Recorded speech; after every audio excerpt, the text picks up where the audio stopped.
awesome. Is there a different message that you would give to young ladies? I mean, you've spoken about what you say to the sisters, about the young ladies, college, high school young ladies. Is there a different message, or is it all the same message that you give? No, the message for the sisters I spoke to at Jarvis Christian College, I always go to speak to all women, and I speak to all men, right? Because the message is different.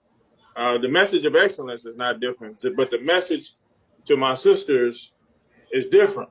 And the reason it's different is because a lot of sisters like to shrink themselves down, right? They've been taught to shrink themselves down. And for me, I have 2 daughters, and I won't allow that foolishness for 1 second. You know, you have to go out, as my grandmother and them used to say, you got to work twice as hard to get half as much. Yes. Don't tell me about what's fair. If you want fair, go to the fair. So let's not use that as an excuse. As a woman, you have to understand you're going to be dismissed, discredited, and disenfranchised everywhere you go. So what I need for you to do, sister, I need you to look inside yourself and take those feelings of insecurity and throw them out the window. I have a saying when I start off my speech to them, some of the strongest people in the morning cry themselves to sleep at night. Mm-hmm. You go cry at night. You go take all of your insecurities and put them in the pillow.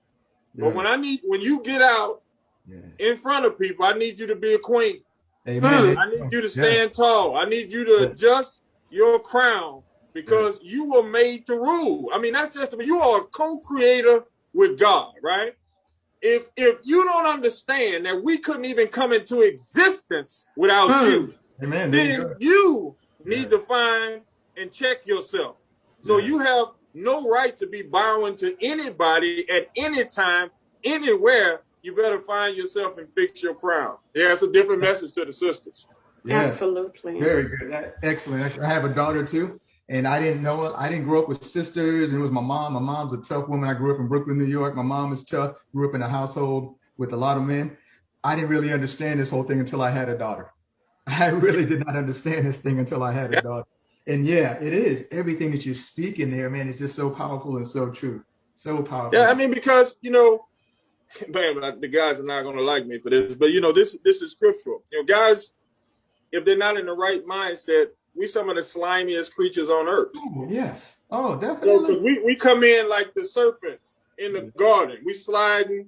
We finding out what you like. We letting you talk. We not talking. We find out what you like so we can get a piece of heaven, right? Yeah. And so once we get a piece of heaven, then we descend back to hell because you have given up your most prized possession.